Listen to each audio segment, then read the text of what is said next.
Ok.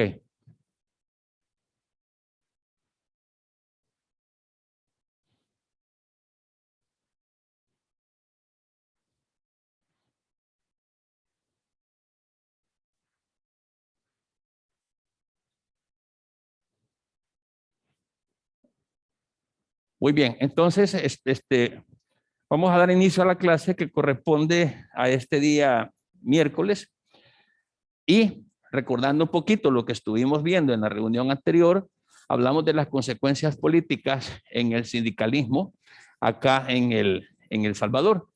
Y dentro de las cuestiones que vinieron surgiendo, hablábamos acerca de los acontecimientos que se dieron a partir del 1 de marzo de 1931.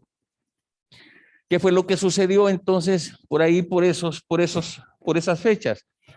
Por ejemplo, el ingeniero Arturo Araujo, este hombre llega al poder y resulta que es apoyado por las masas campesinas obreras. ¿Okay? Pero resulta que no pudo darle finalización a su mandato porque se dieron algunas situaciones de carácter económico, algunas crisis, y a raíz de eso es que acontece en 1931, decíamos, un golpe de Estado que lo propicia el general Maximiliano Hernández Martínez. Entonces, cuando el general Maximiliano Hernández Martínez llega al poder a raíz del golpe de Estado, comienza la persecución y comienzan a perseguir a los principales dirigentes que están en la época dándole fuerza y apogeo a lo que son las organizaciones sindicales. En este sentido, entonces, ¿verdad? Vamos a decir, dándole seguimiento a esto, de que hubieron levantamientos que se dieron, es decir, en movimientos campesinos en el oriente de El Salvador, ¿verdad? Los cuales fueron reprimidos allá como el 22 de enero de 1932, fueron reprimidos por las fuerzas del gobierno y murieron casi un aproximado de 30,000 personas como tal. En este sentido, entonces, se ve como a cuestas, llamémosle así, se ve a cuestas el que el sindicalismo pueda seguir avante, pero lo que tuvieron los dirigentes y los movimientos de esa época, que aún a pesar de estas masacres que se dieron, no pararon, no tuvieron miedo, sino que siguieron adelante dándole fuerza al movimiento sindical como tal. Entonces, sigue desde 1931 a 1944 gobernando el general Maximiliano Hernández Martínez.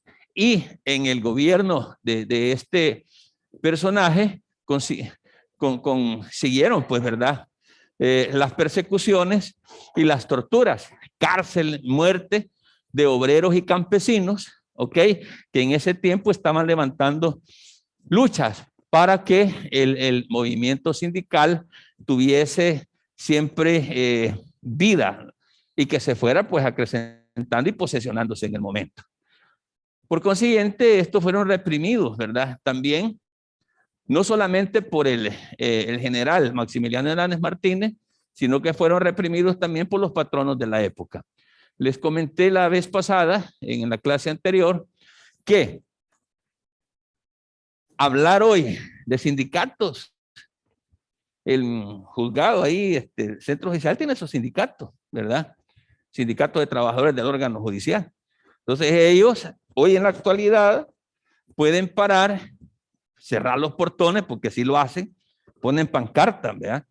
Cuando uno llega a los juzgados, dice, no, no puedes entrar porque estamos en paro.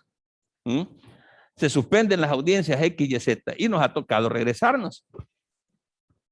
Hoy en día, ¿quién los reprime? No puede llegar la autoridad con fusiles o con tanquetas o con soldados a amarrarlos, a golpearlos, a reprimirlos y a quitarlos y decir, vaya afuera. Y seguimos con las acciones normales. No, pero antes sí se daba. Hoy pareciera ser como increíble lo que estamos hablando. Pero estas gentes en esos años de 1946, 1944, fueron producto de reprensiones a través de la vía violenta, los golpes, las muertes, masacres, y eran hombres de que aún muriendo ellos, morían unos y se levantaban otros con ganas de seguir peleando, de tal manera de que los sindicatos fueran posesionándose como tal en la conquista de sus intereses. Todas esas luchas que se dieron, todos esos movimientos sindicales que surgieron, que repito, no es nada, no es creíble a la luz quizás de ustedes, el ver de que en ese tiempo eran y sufrían represión hasta la muerte. Pero siguiendo la lucha, siguiendo ellos con las batallas que se estaban librando, lograron avances, lograron grandes avances. Y uno de los avances que lograron ellos es que en 1950 lograron que el Estado los tomara en cuenta y que en una nueva constitución política esas organizaciones sociales, ¿verdad?, fueran tomando, fueran siendo parte del ordenamiento jurídico como tal.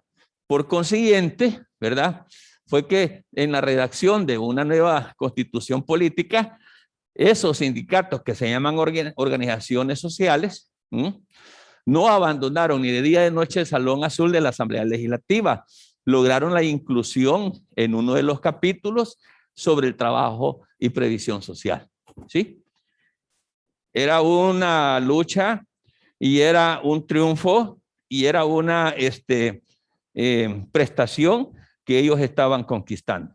Recordemos que esto venía de cero, que un sindicato, lejos de verlo como bueno, ya dijimos que los veían como delincuentes, ¿verdad?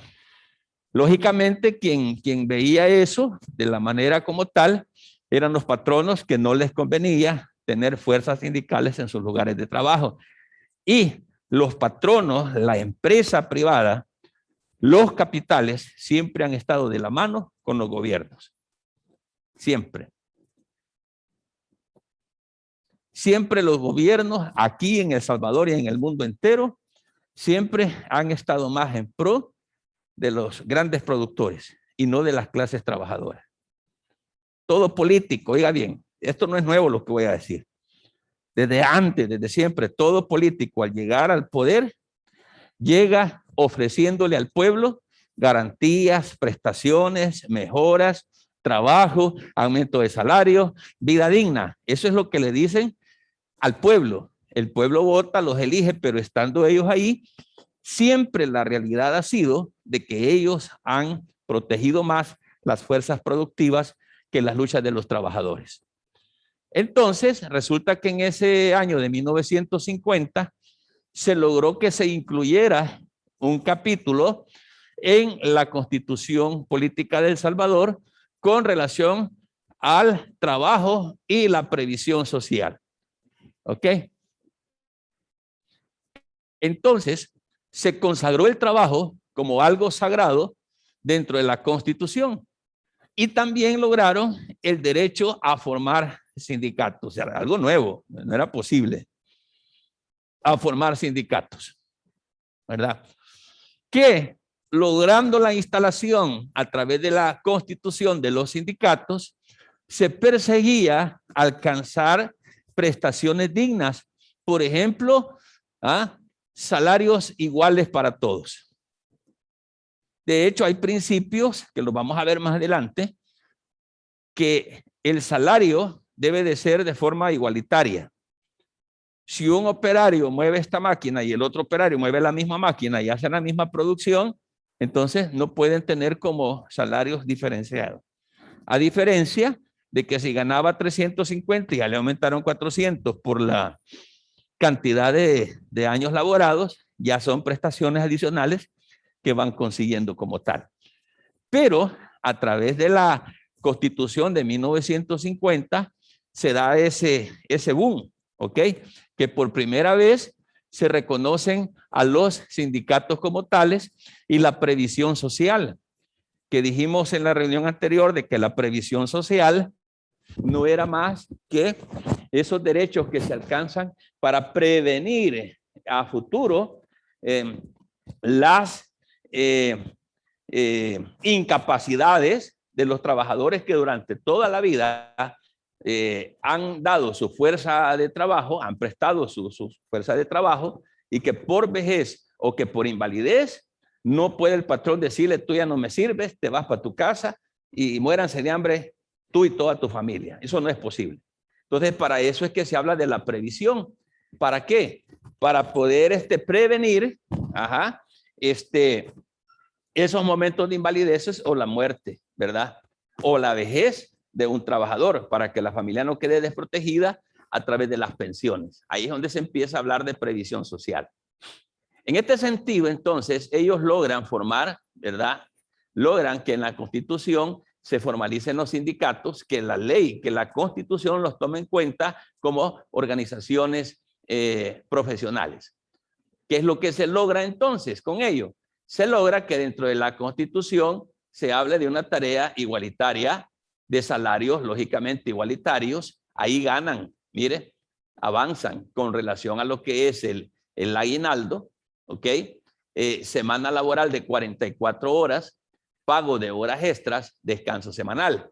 ¿Qué es lo que sucedía antes de todo eso? Que lo vimos en la clase anterior. Sucedía de que los trabajadores no tenían derecho a ninguna de estas prestaciones, ni a descanso. Ellos no descansaban. El patrón no les pagaba lo que quería, si querés bien y si no, pues te vas. Pero ya con la instalación dentro de la Constitución Política de El Salvador de 1950, ahí se da un paso como conquista de las luchas de los trabajadores sindicales. Ahí como que se empieza a recompensar tanta muerte, tanta masacre que se dio queriendo aplastar a estos movimientos sindicales. Pero las cosas van cambiando poco a poco. Y por consiguiente, logran ellos todas estas prestaciones. ¿Verdad? Que la semana laboral sea de 44 horas, que si una persona trabaja más de las horas, que se les pague horas extras. Lo que preguntaba la compañera en la reunión anterior: mire, a mí solo porque me pagan más del mínimo quieren que trabaje más. Sí, claro, siempre y cuando se le paguen horas extraordinarias. ¿Ok? Entonces, se habla del descanso semanal también, que eso lo vamos a ver más adelante, qué es eso, ¿verdad? Se habla del descanso semanal. Esto lo vimos, parece que en el ciclo anterior, ¿verdad? Lo que es el descanso semanal, las vacaciones. Muy bien. Entonces, ahora sí, ya había un descanso semanal, como lo es el domingo, vacación anual, que también ya lo vimos, consideraciones a la mujer y a los menores, y por supuesto se crean lo que son las prestaciones en cuanto al despido de una persona, que ella tiene derecho a ser indemnizado, ¿verdad? Luego las prestaciones por maternidad, indemnización por accidente de trabajo y otras prestaciones que se fueron dando a raíz de lo que la Constitución establecía a partir de 1950, ¿sí? Recordemos que la Constitución es la Carta Magna, la Carta Mayor. Acordémonos que es la ley primaria en la pirámide de Kelsen. Y la Constitución no desarrolla procedimientos, ¿ok? La Constitución lo que hace nada más es que les dicta, ¿verdad? Temas, por decir así, pero no desarrolla los temas. Y en este caso la Constitución le estaba dictando la incorporación de los sindicatos como asociaciones profesionales. Y ahí se habla acerca de los derechos estos. Pero la Constitución no desarrolla, ella solo le dicta, le enfoca o le denomina ciertos temas jurídicos. Quien va a desarrollar, para eso se va a crear una ley secundaria. Y en la ley secundaria que se va a crear, ya vamos a ver eso, es que ya comienza a surgir lo que es un código de trabajo, el reglamento de trabajo y otras normativas de trabajo que vienen a desarrollar cómo es que se van a dar esas prestaciones. Los movimientos o las acciones procedimentales, en qué momento opera, en qué momento no, cómo debería hacerse, cuál es el procedimiento a seguir, ¿verdad? Todo eso desarrolla la ley secundaria, sus reglamentos y las leyes procesales, por supuesto. ¿Sí? Muy bien. Pregunta. ¿Está bien? Jóvenes que están ahí conectados en el Zoom, ¿tienen alguna pregunta? Les pediría a ustedes que, como yo me estoy movilizando aquí en sala, no estoy viendo la pantallita para ver quién levanta la mano, les pediría por favor de que me interrumpan hablando. Es decir, licenciado, disculpe tal cosa, porque no los estoy viendo en la pantalla. Entonces, pregunten, hablen para poder dar respuesta a sus inquietudes. Si usted no me interrumpe a través de hablar, entenderé de que también van entendiendo. Bien. Entonces, siguiendo con esto, encontramos avances. Y dentro de los avances que encontramos en 1953, ¿verdad? Dentro de esos avances podemos denotar que el 3 de diciembre se decreta la ley del Seguro Social. Mire qué interesante. Se decreta la ley del Seguro Social. ¿Cuál es el objetivo en esa ley en ese entonces? Era cubrir riesgos por enfermedades, riesgos por accidentes, ¿sí? Atender maternidad. Ahí se comienza a hablar de la invalidez, de la vejez, muerte y cesantía involuntaria, que son temas que comienzan a desarrollarse como prestaciones en favor de los trabajadores. ¿Sí? Entonces, con esta ley del Seguro Social se ven ya los procedimientos, los reglamentos que van dictando sobre qué pretensiones la ley camina en efecto de darle cumplimiento a la seguridad social. En Derecho Laboral 1 hablamos de que la naturaleza del derecho laboral es eminentemente social. ¿Sí? ¿Se acuerdan? ¿Por qué el derecho laboral ventila no solamente la función de la fuerza de trabajo, sino que también no mira al trabajador como un objeto, como un sujeto laboral, sino como una persona que tiene familias con todos los derechos habidos y por haber? Entonces es eminentemente social. Y para darle cumplimiento a esa naturaleza a la que estamos hablando en teoría, es que dentro de las leyes se empiezan a enmarcar ya esos postulados. Y por consiguiente, nace lo que es la ley del Seguro Social, que nos viene a hablar entonces ahora de cómo proceder cuando hay riesgos de enfermedad. Antes de todo esto, alguien se enfermaba, lo echaban, ¿verdad? Alguien se enfermaba, lo despedían. O un accidente, nadie respondía. Hoy sí, en la ley ya se desarrolla el código de trabajo, ¿verdad? Por cada uno de los miembros. Accidentes de trabajo, seguros sobre accidentes de trabajo. Antes no, estaba enfermo. Mire, este está enfermo, que se vaya para su casa. No, ahora no. Ahora se cubren riesgos de enfermedad, accidentes, por maternidad. Pues les dan ya, con la reforma que hubo, 4 meses, ¿verdad? A las madres cuando dan a luz. Y al papá le dan como un par de días también, ¿verdad? 2, 3 días por ahí. 3 son, ¿verdad? Sí, 3 días. Excelente. 3 días para que esté contemplando a la esposita con el recién nacido. Ok, perfecto. Entonces, dado eso, vemos cómo va con respecto a la historia del sindicalismo, avanzando en cuanto a las actividades sindicales, esos movimientos. Y entonces en 1957 se realiza el primer Congreso Sindical Nacional. Y ahí interviene este presidente, Lemos, que era el presidente de la época, y en este sentido, ¿verdad?, dándolo por inaugurado el propio presidente de la República, el coronel José María Lemos, allá por el 17 de marzo, se desarrolla entonces ese congreso, primer congreso sindical nacional, donde intervienen organizaciones obreras del país. Era una fiesta para ellos, para los sindicatos. Entonces, intervienen las organizaciones obreras del país y ahí acordaron ellos crear la Confederación General de Trabajadores Salvadoreños como la organización central, llamémosle así, que velaría por los trabajadores en El Salvador. Entonces ahí tenemos ya que en ese congreso se crea entonces la Confederación General de Trabajadores Salvadoreños y ahí se va avanzando ya con otros sindicatos que gozan ahora del respaldo de una organización más conformada, ¿verdad?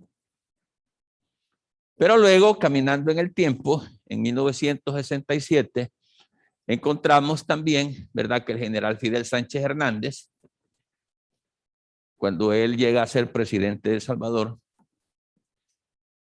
en la primera elección en que el PDC apareció como fuerte oposición al régimen, por ahí nace el Partido Demócrata Cristiano, el PDC. ¿Se acuerdan ustedes de José Napoleón Duarte? Sí. ¿Lo conocieron o solo escuchar? ¿Ve? Sí, ¿verdad? Estaba de unos 10 años, 15 años, más pequeña. Se creó, es que como todo esto ha sido siempre, mire, todo esto que estoy hablando, las creaciones de sindicatos y todo eso que es historia, va relacionado y apegado, amarrado siempre con la política. Siempre todos lo amarran con la política. Si es el punto del COVID, ahí va amarrada la política, siempre. Hay intereses por ahí que no van a dejar que eso, no van a dejar que eso fluya por sí solo. La política está ahí. Decía del PDC porque ese partido demócrata cristiano fue uno de los partidos que se crearon como oposición del régimen que venimos hablando, Fidel Sánchez Hernández, de Martínez. Fueron dictaduras. La dictadura es, o se da más que todo, cuando un gobierno cae y sigue, y sigue, y sigue, y sigue, así como Cuba, Nicaragua, Venezuela y otros países por ahí, que los mandatarios se perpetran en el poder, ¿verdad? Y ahí están, con elecciones buenas o malas, pero ahí están, ¿verdad? Entonces ellos se perpetran el poder, tienen el dominio y toda la cuestión. Entonces, eso es lo que había sucedido en toda la historia que le he venido contando. Pero resulta de que en esa elección nace el PDC, que en ese tiempo era un partido que era como apoyado y que había nacido de las esferas de los trabajadores. Y ese partido fue como fuerte oposición y en 1969 se desintegra el mercado común centroamericano debido a la guerra entre El Salvador y Honduras. Yo, entonces, de esa guerra dicen que yo tenía como 3 años, 6 años tenía yo. No estaba chico, pero todavía me acuerdo que para la guerra, en la noche, por ejemplo, todo El Salvador con las luces apagadas. Y nos decían, cállense, no enciendan las luces, porque arriba andaban los aviones de Honduras. Cuando veían, que hay una ciudad, ¡pum! Terrible. Entonces, se desarma precisamente por esa guerra que surge entre El Salvador y Honduras, ¿verdad? La cual, pues, lo que trae, lógicamente, es desempleo, trae miseria, trae hambre, lógicamente, toda guerra no trae cosa buena, ¿verdad? Y entonces, en esas décadas comenzaron a darse unas huelgas bien fuertes. y había una empresa en El Salvador que se llamaba Acero S.A. Empleados municipales de San Salvador y los maestros en 1967 y 69 se unieron y se movilizaron a través de sindicatos y comenzaron ellos a hacer presión, huelgas, paros y toda la cuestión. Y allí en todo eso, las tanquetas. Ustedes no conocieron las tanquetas que sacaban para la guerra, ¿no? Ahí están algunas guardadas todavía. Unos tanques pequeños, vea, que salían, pero a fumigar, no crean ustedes que a regañar. A quien se le ponía frente. Eran matazones de gente en las calles. Entonces, se daba la circunstancia en esos movimientos que comenzaron a surgir ahí, que la cosa empeora y aún los sindicatos ya tomados en cuenta por la Constitución y las leyes, no es cuestión de que ahí ellos iban a así con facilidad y con libertad de operar, no. Esto continuó y por ahí se fue creando ese partido donde aparece personajes como José Napoleón Duarte, que según la historia ganó las elecciones de la época, pero resulta que lo agarran, lo torturan, le cortan un par de dedos, ¿ya? Y los dedos eran así, le cortaron un par de dedos, se fue a huir al exilio a Venezuela durante muchos años, ¿verdad? Porque lo perseguían para matarlo, el régimen de aquel tiempo, pero pasadas las condiciones feas y las cosas cambiaron, él regresa desde Venezuela para El Salvador. Y recuerda las multitudes esperando al mentado José Napoleón Duarte. Y en esas elecciones gana Duarte ya más contemporáneamente. Ganó Duarte y resulta que después que gana Duarte, vaya, él comienza a gobernar. Pero las cosas siempre, no crean de que este partido era acomodado más a los sindicatos, obreros y todo eso. Pero llegado ya el momento de gobernar, las cosas cambian. Entonces, al final, pues, bueno, el hombre muere de cáncer, ¿verdad? Y toda la cuestión, y por ahí se vienen dando los gobiernos que comienzan a gobernar, por ejemplo, los partidos del PCN, en ese tiempo era Partido de Conciliación Nacional, y comienza también otra dictadura de gobierno, solo de militares.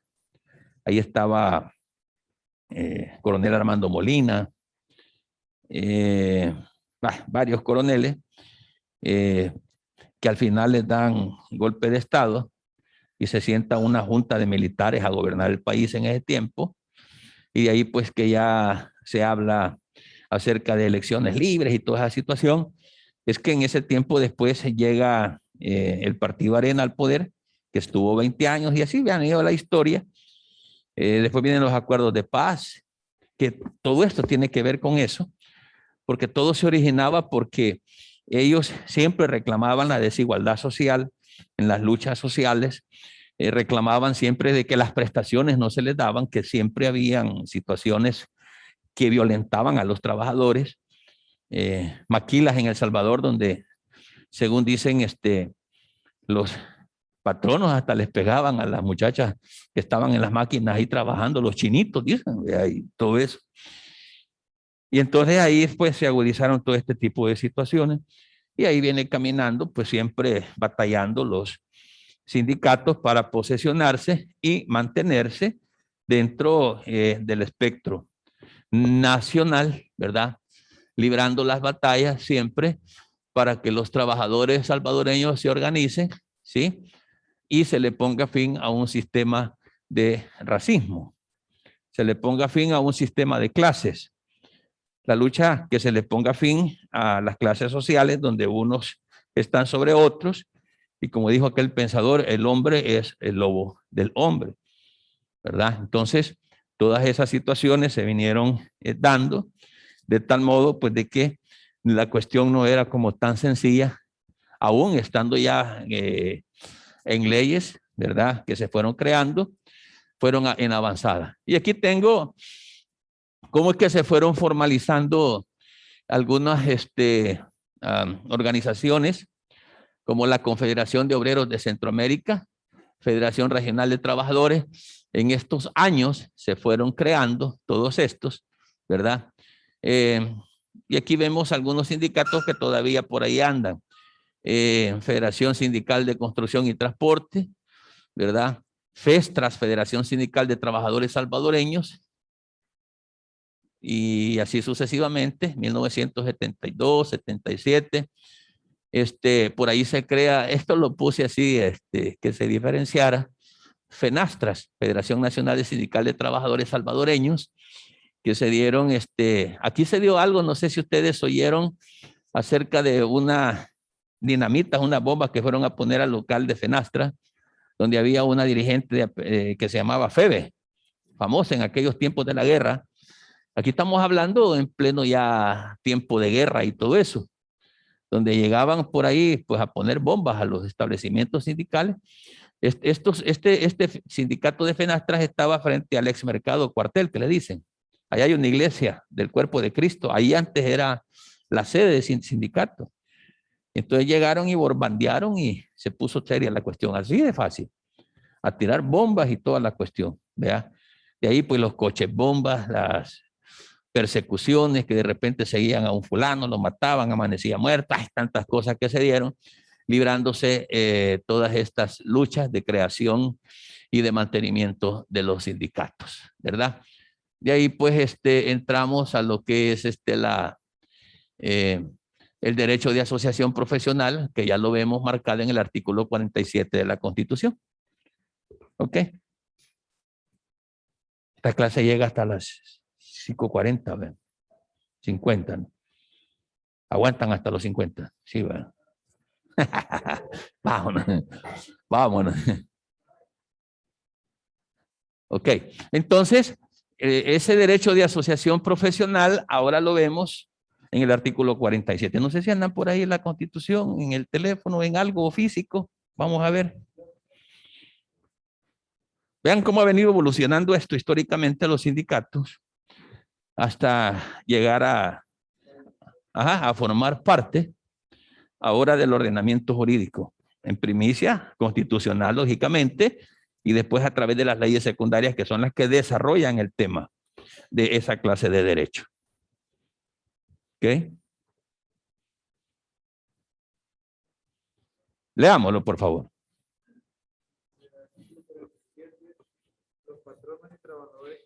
Los patronos y trabajadores privados,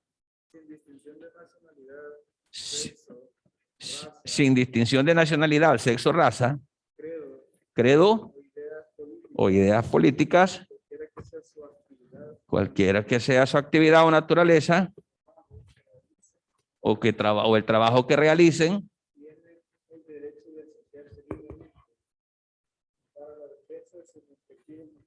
tienen el derecho de asociarse libremente para la defensa de sus respectivos intereses. Formando asociaciones profesionales. Sindicato.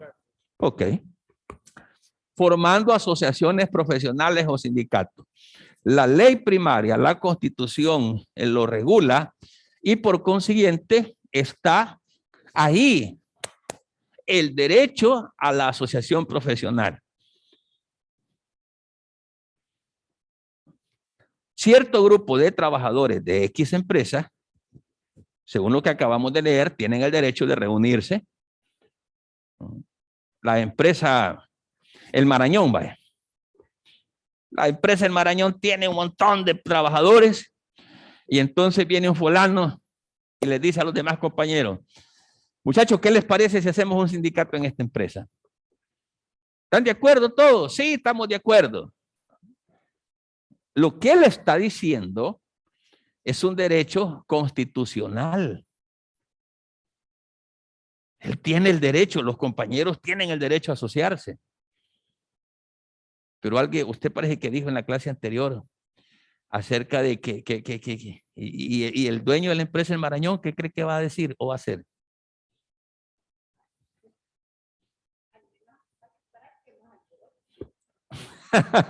Va a quitar al alborotador. ¿Y por qué me quita? Pues si la Constitución lo dice, claro.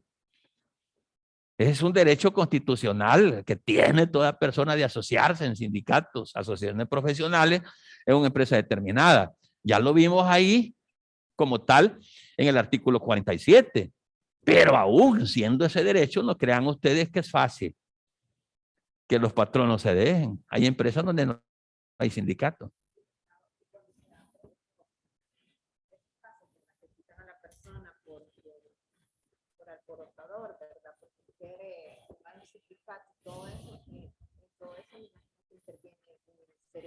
Siempre. Lo que sucede es que el trabajador no va, perdón, el empleador no le va a decir a Pedrito Pérez, mira, vos me estás alborotando la gente y me querés hacer un sindicato, por eso te voy a despedir. No, no lo va a decir.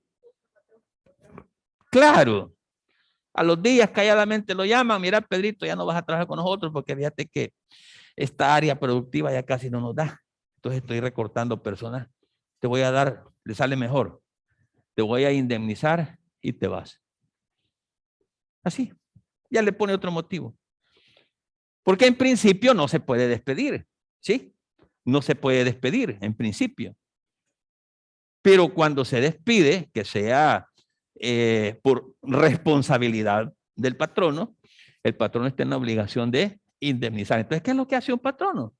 Mejor lo indemniza para no tener problemas después con un sindicato en su empresa. Esa es la realidad hasta el día de hoy. Esa es la realidad.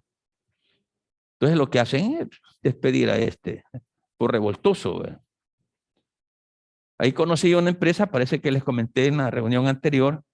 Ahí no hay sindicato. El patrón, el dueño de la empresa es un hombre turco.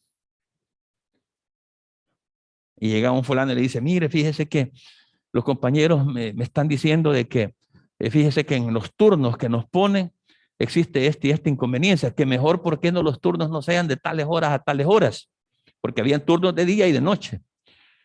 Ah, le dijo, vos venís en nombre de tu compañero, ¿cómo es la cosa? Pues sí, que me dijeron que hablara. Ah, vos venís a hablar por ellos, sí.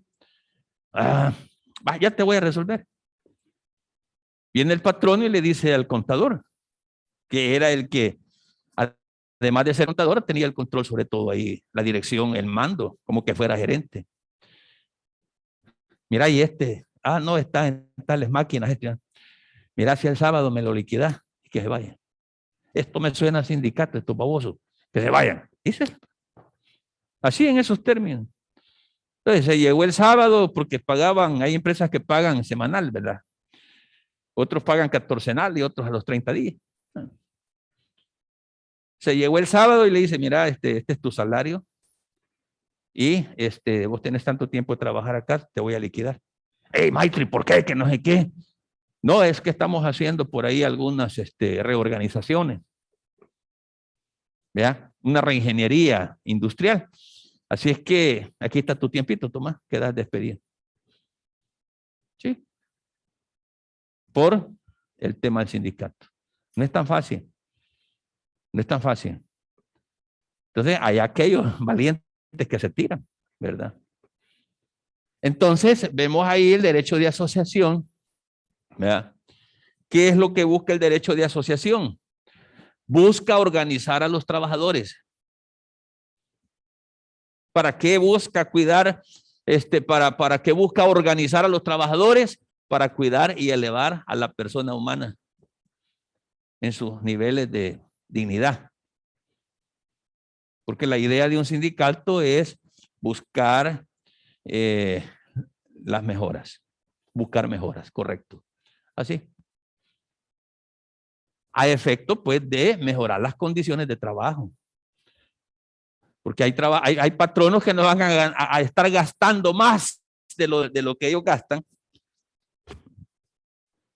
Y dice, que cada trabajador traiga su papel higiénico, por ejemplo. Que cada trabajador traiga su botella de agua. No, dice el sindicato, perdóneme, pero usted tiene la obligación de ponernos ahí un combo de agua. Entonces no le conviene al patrón, es un gasto adicional. ¿Sí? Entonces lo que busca el derecho de asociación es realmente mejorar las condiciones de trabajo, velar por los intereses generales del gremio y buscar todas aquellas prestaciones en favor de los trabajadores. ¿Ok? Y por consiguiente, este derecho de asociación viene dado del derecho de reunión. Pero ¿y cómo se va a dar cuenta el patrón que yo me estoy reuniendo con todos ustedes y les estoy hablando de armar un sindicato? No, no pueden. Hay un derecho de reunión. Y los trabajadores tienen derecho de reunión para asociarse libremente y defender sus intereses económicos y sociales, intereses comunes, formando asociaciones profesionales o sindicatos. Tienen derecho a reunión. Solo dice la Constitución, la ley y todo. Pero que en la práctica se esté dando eso, es otro pisto. Entonces, ese derecho de reunión nos va a llevar a un derecho de asociarnos. ¿Para qué? Para buscar las mejoras y las condiciones económicas y sociales, ¿verdad?, de los trabajadores. Por eso es que la Constitución, en el artículo 47, lo establece. ¿Preguntas, jóvenes? ¿Estamos bien? Bueno, jóvenes de que están acá, pues conectados desde sus casitas, ¿están entendidos o hay alguna pregunta? Ninguna pregunta, Alex. Excelente. Muy bien. Entonces vamos a llegar por hoy hasta aquí. Mire, cabal, son las 6:10 para las 6:50. Vamos a llegar hasta ahí y nos estaríamos viendo el próximo lunes, ¿verdad? Revisen la plataforma que ahí van a empezar a surgir algunas actividades que vamos a ir desarrollando como tal para esta semana. Estas láminas también se las voy a estar subiendo. Esta clase queda grabada en el Zoom. En la plataforma se las voy a subir. La anterior ya la subí, no sé quiénes la vieron ya. La del día lunes está ahí. Usted entra a la plataforma, ahí la busca y usted puede estar como retroalimentando la clase. Es la ventaja. Muy bien, jóvenes, pasen feliz tarde y nos vemos en la próxima. Feliz tarde, Alex. Gracias, licenciado. Gracias. Excelente, jóvenes. Un gusto de verles. Hoy no pasé lista, ¿verdad? Muy bien, cuídense.